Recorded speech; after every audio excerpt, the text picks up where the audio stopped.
What's going on, everybody? BobbyFi and Sheets. We're going to be talking through this Green Bay at Detroit showdown slate. Really good football game. Shout out to the NFL for having great football games on Thursdays this year. There's been a lot of them, and this is another one, and it's one of the best games of the year as far as I'm concerned. So I'm looking forward to talking through this. We'll be live later on. We'll cover it after we do some NBA stuff at 6 Eastern. But we'll talk through some of this as well. I think we might have Brandon even pop in around 6:30. Yeah, it's a great slate. Any overall thoughts, Sheets, before we jump into it? Yeah, so you know me. I mean, I like to go through like all the guys and just see who's not making it in the player pool. You know, like because I'm playing a bunch of lineups and I'm going to be playing some stupid shit. So I have to make sure that I'm Xing out the guys that I'm expecting to X out and leaving the guys I'm expecting to leave in. And I think that we're okay. I don't think I'm playing too much of guys that are not going to play, which is good. Right. So it's always good to play guys that are actually going to be on the field. You know, and you know, with respect to the injuries and all this stuff, the only thing that's particularly relevant that's out there is that Dobbs is out. You know, like it's not like other stupid stuff is coming up. So I think that the majority of the plays are going to be people that are in play. You know what I mean? Yeah. That doesn't mean you have to play them all, but it's because one of those questions, like how many lineups does it take to get to Malik Heath, for example? Like how many lineups does it take to get to Bo Melton? How many lineups does it take to get to, you know, Tim Patrick? You know what I mean? Like that's really the question of showdown. You know, it doesn't take that many lineups to get to Jordan Love, Amon St. Brown, you know what I mean, Josh Jacobs. So that's an interesting question. And then and then the fun begins as far as like building showdown lineups and leaving money on the table and doing all that stupid stuff that I'm trying to figure out. I'm actually doing I'm doing a thing with those. Remember the Ace Mine guy I had on once? What? I'm doing something with him in like 2 hours where we're going to go through this. He's going to help me try to learn how that thing works a little bit more. And I'll have another look at this slate. But yeah, overall view of the slate, looks like a lot of offense, right? Yeah. I think like it's a dome game with both teams that put up a lot of points. So it would seem like you'd want to, you know, avoid kickers and defenses, right? It would seem as though you'd want to play this for 35-30. And I think that's what most people are going to do. Now, that doesn't mean that I'm necessarily going to be contrarian just for the sake of it and play double defenses, double kickers, and leave 14,000 on the table. You know, I just think there's way too much talent on this field to have that work enough times. Right. It doesn't matter how unique I'm getting, you know. So that's my overall view of the slate. Do you have any particular take on the game? Yeah, so I've kind of battled with this one because I feel like the Lions should be favored by more, but I kind of like the Packers as an upset. Like it doesn't make a lot of sense, but it's also I'll point it out, the only time of the year where the Thursday game, the teams are both having a full week rest because they both played on Thanksgiving. Right. So it's not like a normal Thursday game where I'm going to talk about kickers and double running backs and things like that. Unless, I mean, certainly nothing wrong with playing both running backs from Detroit. Actually, either way, because you do have the value in Chris Brooks. But this is sort of what I got with my first exposure, just in the flex and then as a captain. I'm going to rerun stuff later, obviously, but this was I sort of like the stuff. I want to make sure to be overweight guys like Jameis. The general thing is the passing game. The Detroit, you can not, I don't want to say beat them through the air, but they give up a lot to the wide receivers. And then you have Green Bay, who gives up a lot to running backs. So it seems natural to maybe play, have exposure to either Gibbs or Montgomery or both in a good portion of your lineups. And I am having trouble not spreading out a little bit because I think every receiver is viable from the Packers side. I think my favorite is Christian Watson. That you can get big plays against them occasionally, and I think you'll have less ownership. It certainly as a captain than Jaden Reed will. Jaden Reed is clearly like the normal top option. But I'm not. I'll have exposure to Wicks, Melton, and Heath, and I think that's the one that I sort of like at the lower of the orange. I like Melton better than I like Heath, and I don't think it's that big of a difference for me between Melton and Hicks. So he's the one I'll probably go higher on. And then we have Tucker Kraft, the Tucker Kraft thing we've got to figure out. So look, yes, I want to play the passing game of, and I'm not interested in Josh Jacobs personally. Actually, I don't like to play running backs against Detroit. I think it's hard to have a ceiling game against them. So I personally won't go that route. But I like the idea of trying to flip it. I just can't find the right way to do it. And even guys like Chris Brooks for value are guys who are showing up for me. Yeah, I'm currently getting. I mean, when I say what I'm getting, what I consider for showdown slates and MMA too. So, but showdown slates and football, I think the bare minimum that you should do is upload some kind of projections, run optimals, run the sims without any anything else, and that's like your main thing to start with. Okay, yeah. And so with that, from captain backwards.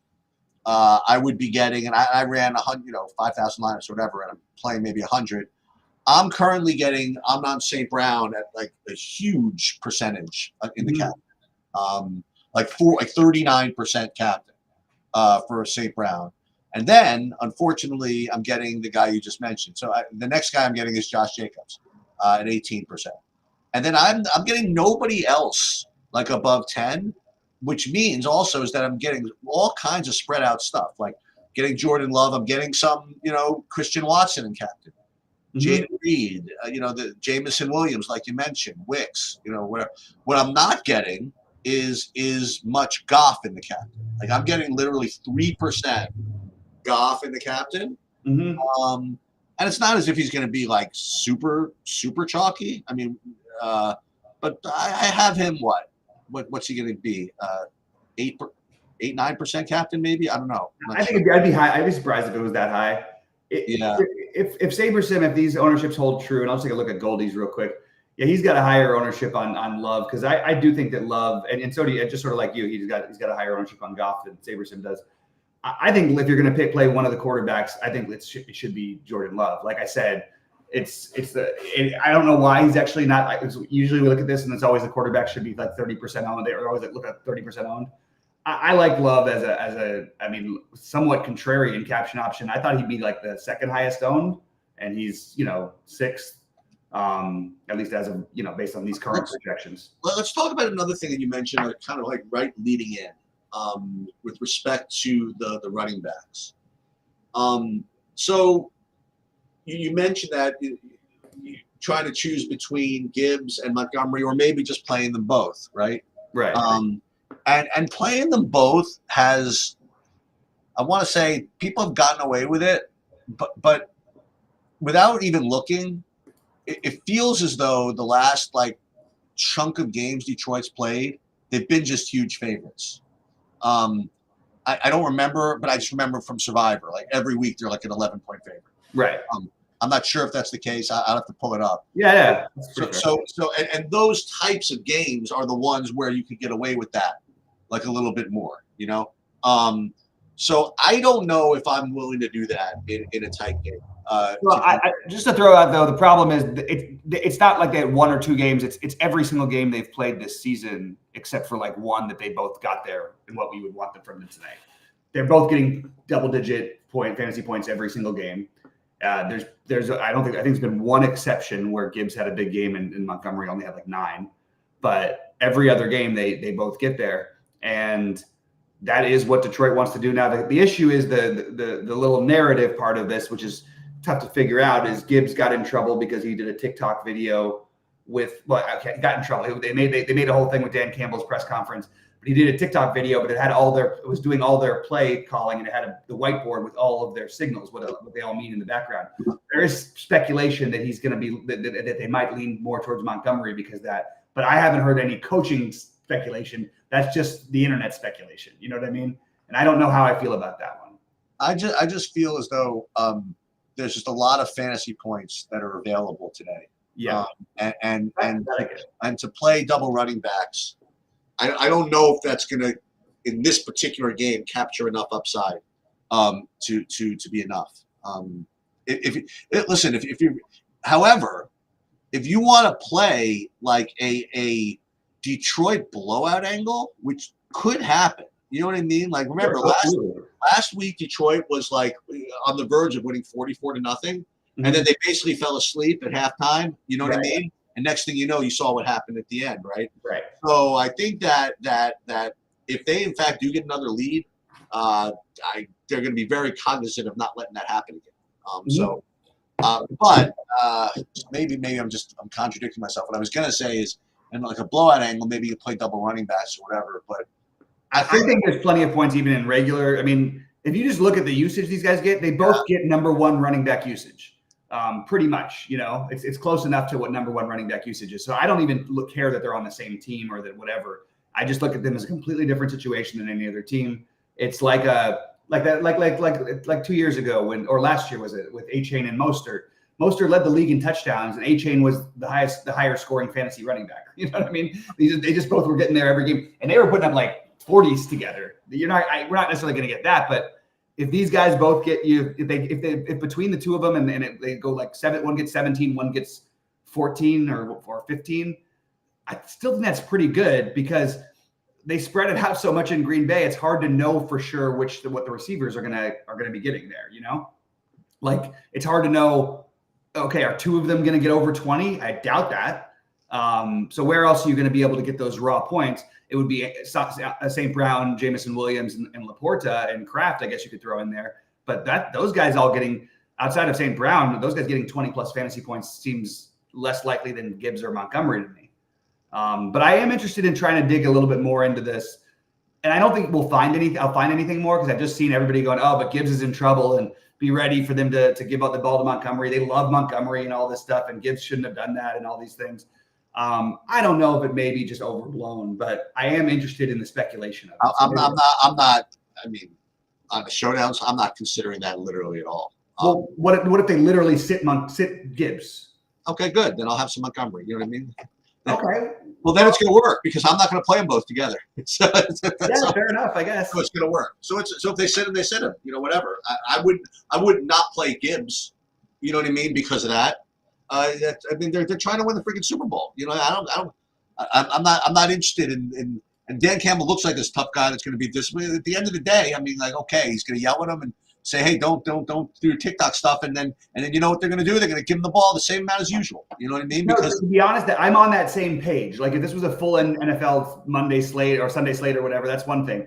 But when we're doing a one-game showdown to take a big angle on something, whether it's complete BS or not, might actually have some value. There's certain cases where it certainly has worked in the past, but this doesn't feel like one of them. Also, Gibbs did fumble in a big spot last week. That's something else. You know, that I'm interested in that more than the other. Because remember, I mean, the way they set this whole thing up with these two running backs, I mean, it's like, what do they call it? The thunder and lightning, whatever. They have Montgomery usually take like more than 50% in the first half, and Gibbs usually more than 50% in the second half. Yeah. Once everybody gets worn down, then they won't be able to chase Gibbs all over the freaking place. Right, and usually within the 10, it's usually Montgomery, but not always, just usually. Yeah. Yeah. I mean, so I think that again, we'll readdress it, but I'm pretty sure that's what I'm going to do. What now with respect to other Detroit stuff, the Tim Patrick is very cheap. Yep. At 3,400.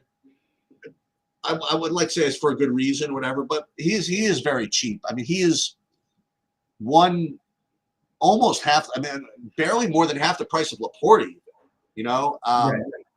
And listen, Laporta did get 2 touchdowns or whatever last game, I guess, but I don't know what kind of target share Tim Patrick really is getting though. You know what I mean? It feels like he's been getting looks, like, for what it's worth. I mean, he's had like what 5, 9, and 6 fantasy points in his last 3 games. They've looked for him, you know, not a huge amount, but honestly, they haven't looked for Laporta a huge amount. They haven't really needed to look for anybody a huge amount because they've got these guys, these running backs. So other than St. Brown, of course. So if we want to play that, I like the idea of pretending, whether or not I think it's going to happen exactly. I like the idea of pretending Green Bay is going to be winning this game and Detroit's going to have to air it out more, because I think plays like Jamison Williams will be under-owned at captain. I like the idea of getting to Laporta at captain. Again, these are just my early builds on the left, but I would like to try to get to some more of that and sort of flip the ownership and go a little different than what everyone's thinking, and then using the running backs in the flex. Well, I wonder how much these defense I'm actually getting here. Yeah, this is what I would figure. So I'm getting like 5% Lions, like 7 is the flex. Like Yeah. 7% Packers. I mean, their upside is just really limited to fluke plays, and fluke plays can get there. Obviously, Goff is very Goff has done his share of giving up pick sixes, and Jordan Love as well. He's given up like 99-yard pick sixes, I think. Yeah. Down at the other end of the field.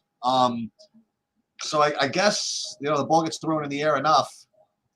The defense will become in play. I think I'm going to be one of those fish that just don't buy it. That just don't play it though. And just let's say, listen, if either of these teams get like a pick 6 or 2, then they're just going to beat me. Mm-hmm. And if they don't, then their 6 or 7 points is certainly not beating me. There's just no way. Yeah, I was thinking about, do I want to take an angle on the defenses here at all? And if I did, I think it would be the Lions defense, and just that Love has one of those 3, because he has a lot of multi-interception games. Jared Goff is actually, even with that 5-pick game, he's actually over the last 5 years has been one of the most accurate quarterbacks. Oh yeah, he has like a 99% completion percentage. Right, exactly. Except for and then everyone seems to miss. It's apparently gets a pick. Apparently. And yeah, the other thing is both these teams will go for it on 4th down more than most teams will, which has me a little bit off the kickers a little bit. But I don't think I'm any different in that. So I wanted to take an angle that was different, and I'm really not that different. I'm getting 3% of Jake Bates. I'm looking McManus. I'm getting 5%. I'll be underweight the kickers, but would it be shocking if somebody went out there and scored 14 fantasy points as a kicker? No, it wouldn't shock me, but it would have to take like 4th and 8 and stuff instead of 4th and 1 or 2, because both these teams like to go. Yeah, and you're not going to win a slate with extra points. Yeah, because that means that other people got more than you did. Right. The one big take that I do have is I will have 0 Josh. I think I'm just going to make 0 Josh Jacobs captain lineups, and I might even fade him almost entirely in the flex. The only problem with that is it doesn't fit my narrative of Green Bay winning the game. So I have to decide what I'm doing in the flex, but I love the idea of having 0 Josh Jacobs captains personally. I just think that we just haven't seen anybody really do it on the Lions at all. And Jacobs is awesome, but I would rather just avoid it myself. Let's talk about some of the other guys. So listen, you talked about the Packers receivers, like the top guys, and to be honest with you, Bobby, I could care less the difference between all of them.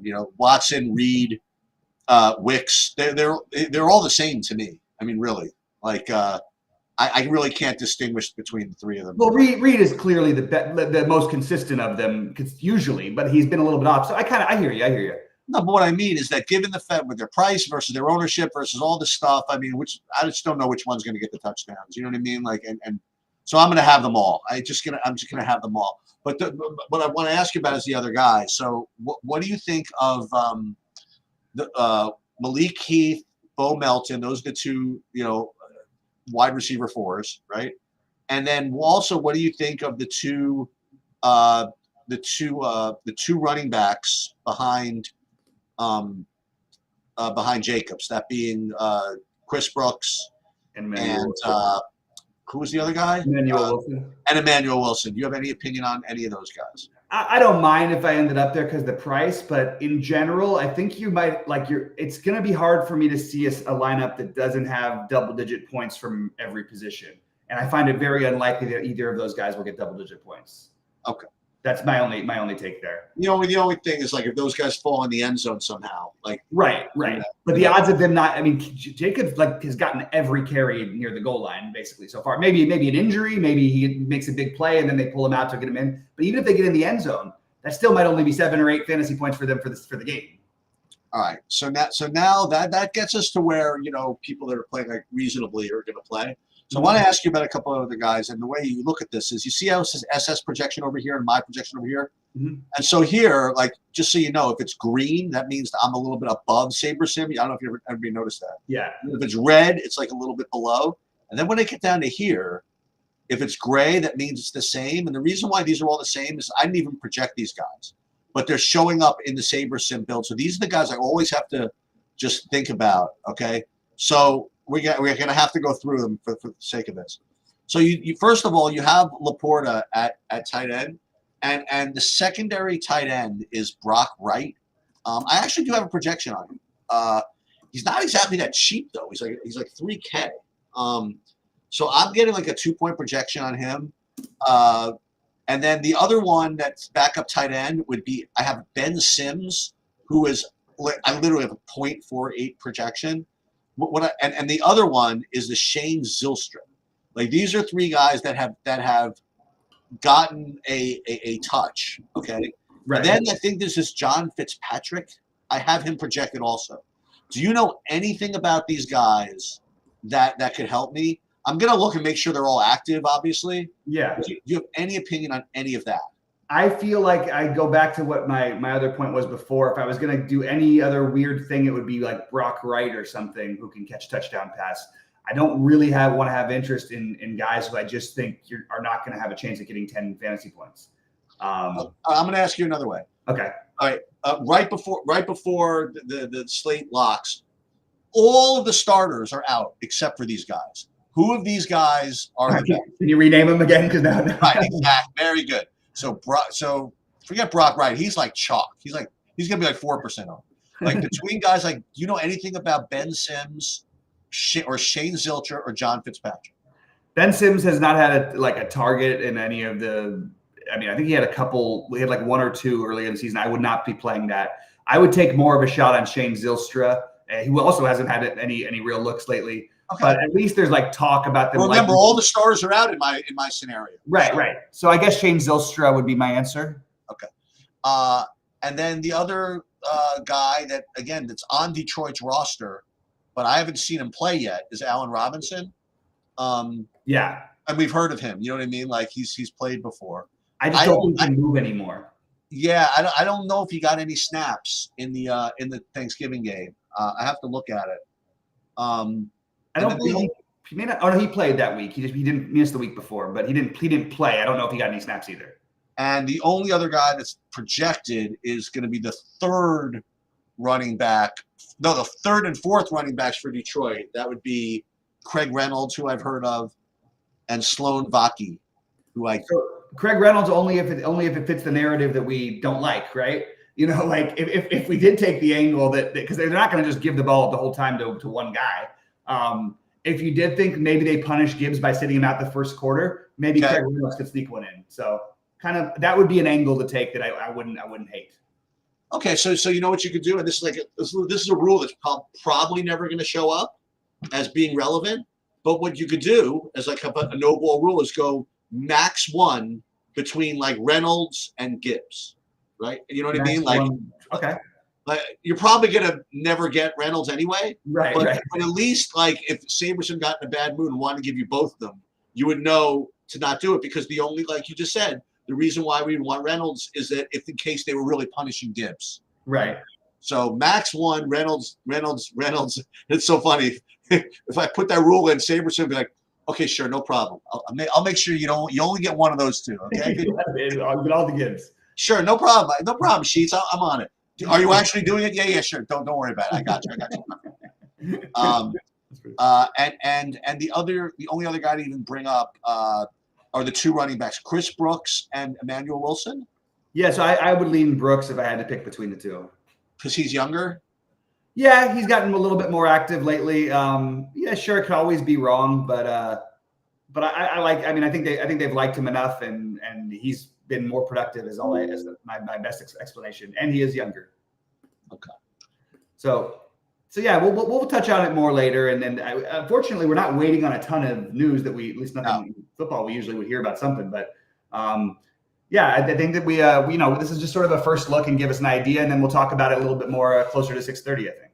Well, see, the other thing I guess I should mention is one of the reasons why sometimes you play guys like this, like the Ben Sims and the Craig Reynolds and the Shane Zylstra and the Emmanuel, whatever, is that sometimes 5 or 6 points is enough.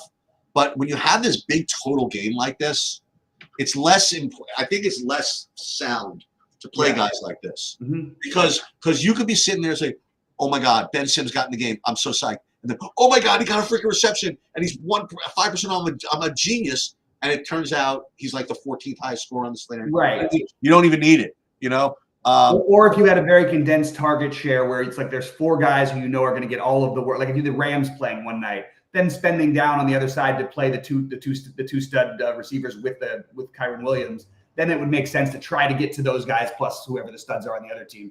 Right. But when on these kind of things where it's so spread out, especially with Green Bay, and like Bo Melton or Malik Heath could end up with like 20 fantasy points, and that wouldn't surprise you.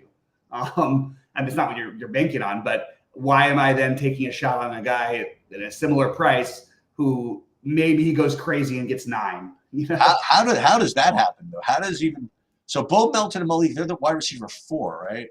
Yeah, but they run 4 wide receiver sets, and these guys play every week, even when they have Dobbs. And not only that, but like the majority of the great game scripts have them passing the ball. So yeah, so they'll probably have 4, like you said, 4 wide receivers. It's even more so than normal. Yeah.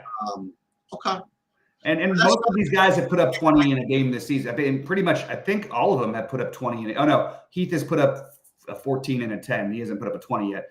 But everybody else has put up 20 basically. And why would against the team that allows the second most fantasy points to wide receivers? Why wouldn't it happen tonight? And that's another thing you can do, by the way. Again, you think this is like a small thing, right? I was making fun of it before, but you put in a rule like max 1, say Bo Melton or Malik Heath, and you're like, come on, you really would end up playing 2 of them? You know, listen, if I were hand building, no, I would never play them. But if I'm playing basketball lineups, I'm playing hockey lineups, I'm firing projections into SaberSim, I'm saying, okay, give me a max Geo mean of 17.1 with a freaking predicted dupes of less than 2, and just say, okay, SaberSim, do your thing. You know what? It might say, okay, Sheets, you asked for it. Here, you know what I mean? Like, right. Here's what you want, and you know what you're getting? You're getting 15% of your lineups have both Malik Heath and Bo Melton in it. That at least solves that problem, you know. Right, like, right. So even stupid rules like that, those are the rules I would put in, like rules that probably never even come in play, but are just good to have. Absolutely. Absolutely. All right, guys. Well, we'll see you at 6 Eastern tonight to talk about basketball, and then follow it up with some football. Good luck to everybody.